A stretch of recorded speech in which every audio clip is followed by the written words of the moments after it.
हम पढ़ेंगे concept of indifferent point. देखो, जैसे हमने ट्रेडिंग ऑन इक्विटी में पढ़ा था कि अगर हम अपने कैपिटल स्ट्रक्चर के अंदर डेप्थ को शामिल करते हैं तो ईपीएस क्या हो रहा था, बढ़ जा रहा था। उसको ट्रेडिंग ऑन इक्विटी बोला। लेकिन इनडिफरेंस पॉइंट क्या कहता है कि अगर आप अपने कैपिटल स्ट्रक्चर के अंदर डेप्थ को अगर शामिल करते हो और डेप्थ को शामिल करने से आपका ईपीएस कांस्टेंट आता है, मतलब आप डेप्थ शामिल नहीं कर रहे थे जब भी जो ईपीएस आ रहा था वही ईपीएस जब आ रहा है आप डेप्थ को शामिल कर रहे हो। तो कह रहा है भाई ऐसा कब होगा, ऐसा जब होगा अगर आपका आरओआई मतलब धंधे में जो पैसा लगाया और पैसा लगाकर जो रिटर्न कमा रहे हो वो बराबर होगा कॉस्ट ऑफ डेप्थ से। मतलब जो आप मार्केट में ब्याज भर रहे हो, जिस पे उधार पैसे लेके आते उसका जो ब्याज भर रहे हो वो जितना है और उतना ही आपका आरओआई है। अगर ये दोनों बराबर है तो भैया इस सिचुएशन के अंदर आप डेप्थ को शामिल करना पैसे को लाते वक्त उससे कोई फर्क नहीं पड़ना, चाहे शामिल करो चाहे नहीं करो, ईपीएस जो आ रहा था वही आएगा। चलो सर इसको भी प्रूफ कर लेते हैं। मान लेते हैं केस नंबर 1 में हमारा जो ईबीआईटी है वो 1 लाख रुपए है और केस नंबर 1 में हमने डेप्थ से 1 रुपया भी नहीं लिया है तो इंटरेस्ट नहीं बनेगा। तो जो हमारी कमाई बची वो 1 लाख रुपए की कमाई बची। अब इस 1 लाख पे 30% का टैक्स दे देते हैं अपन, है ना, जैसे हमने ट्रेडिंग ऑन इक्विटी में समझा था। तो हमारे पास कमाई कितनी बची, 70,000 रुपए की कमाई बची और ये टैक्स देने के बाद बचा अर्निंग आफ्टर टैक्स। अब इस कमाई को हमें शेयर होल्डर्स के बीच में बांट देना है। तो पहले वाले केस में, केस नंबर 1 में अपन 10 लाख रुपए लेके आए हैं भैया, पूरा का पूरा पैसा किससे लाए हैं, इक्विटी से लाए। तो 10 लाख को जब 10 से डिवाइड करोगे, क्योंकि एक शेयर की कीमत है 10 रुपए, तो टोटल कंपनी ने कितने शेयर इशू किए थे सर, 1 लाख शेयर इशू किए थे 10 रुपए के भाव में, जब भी तो 10 लाख रुपए आए होंगे। तो इस 70,000 की कमाई को आप 1 लाख शेयर के बीच में बांट दो, है ना। तो आपका जो ईपीएस है वो क्या आ रहा है, 70 पैसे का ईपीएस आ रहा है। ठीक है सर। केस नंबर 2 में हमने डेप्थ को शामिल कर लिया। अब केस नंबर 2 में जो 10 लाख रुपए ला रहे हैं ना, टोटल पैसा बिजनेस में लगा रहे हैं, तो 8 लाख रुपए तो इक्विटी से और 2 लाख रुपए डेप्थ से है। तो 1 लाख रुपए की सर हमारी कमाई है जी सर। और टैक्स देंगे 2 लाख रुपए पे, सॉरी टैक्स नहीं, इंटरेस्ट देंगे 2 लाख रुपए पे 10% का, यानी 20,000 रुपए का इंटरेस्ट देंगे। तो कमाई कितनी बचेगी इंटरेस्ट देने के बाद, 80,000 रुपए की। अब इस 80,000 रुपए को हम क्या करेंगे बेटा, टैक्स भर देंगे 80,000 रुपए पे, कितना, 30% का। तो 24,000 रुपीज टैक्स भर दोगे। टैक्स भरने के बाद आपकी कमाई कितनी बची, 56,000 रुपीज की कमाई बची।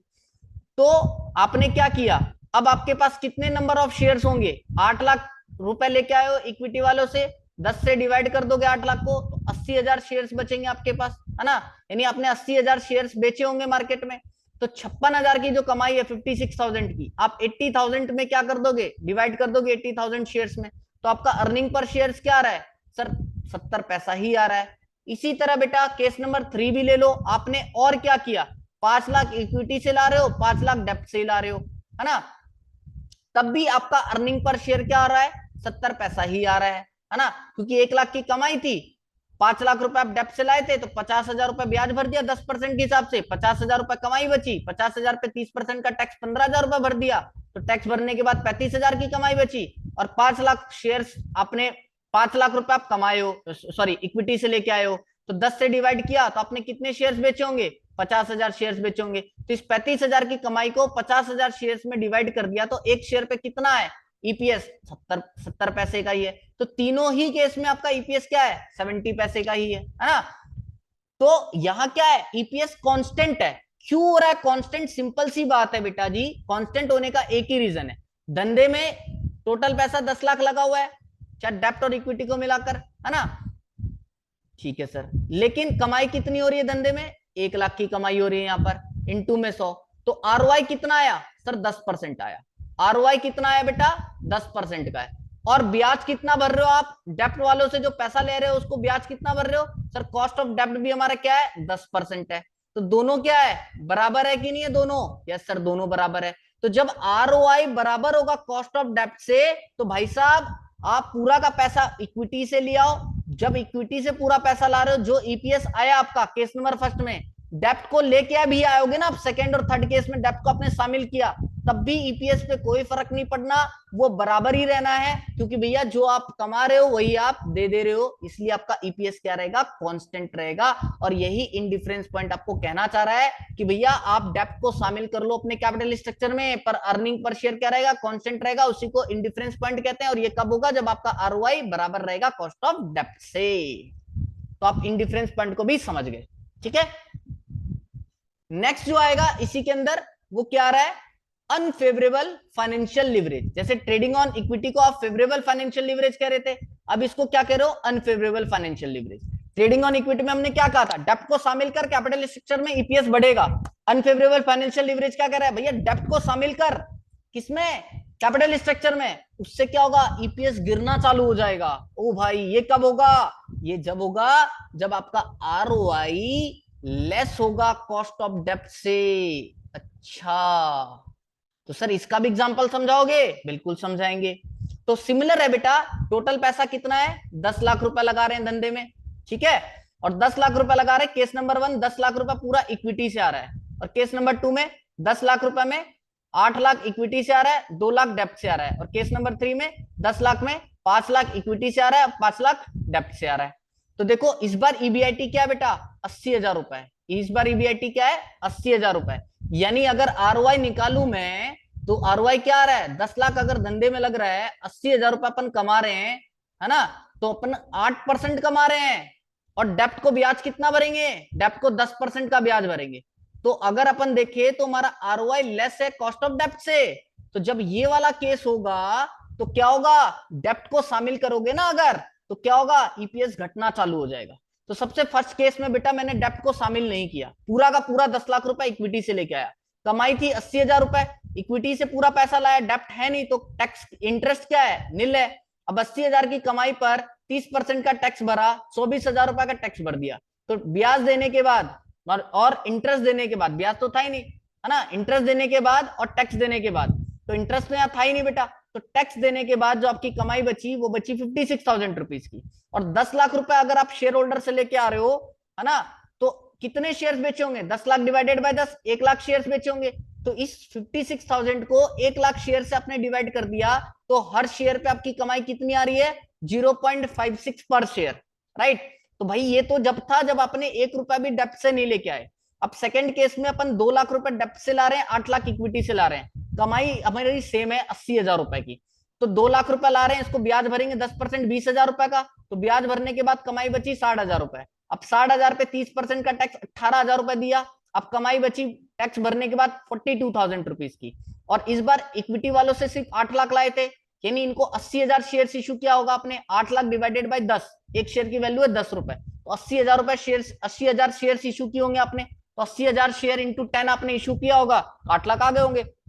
तो इस 42,000 को आपने 80,000 शेयर से, नंबर ऑफ शेयर से डिवाइड कर दिया, तो आपका अर्निंग पर शेयर कितना आ रहा है बेटा, 0.52। देख लो भाई, देख लो कि जब हम डेप्ट से पैसा नहीं ला रहे थे ईपीएस ज्यादा था, और जैसे ही डेप्ट को शामिल कर लिया अपने कैपिटल स्ट्रक्चर के अंदर, भाई साहब ईपीएस गिरना चालू हो गया, है ना।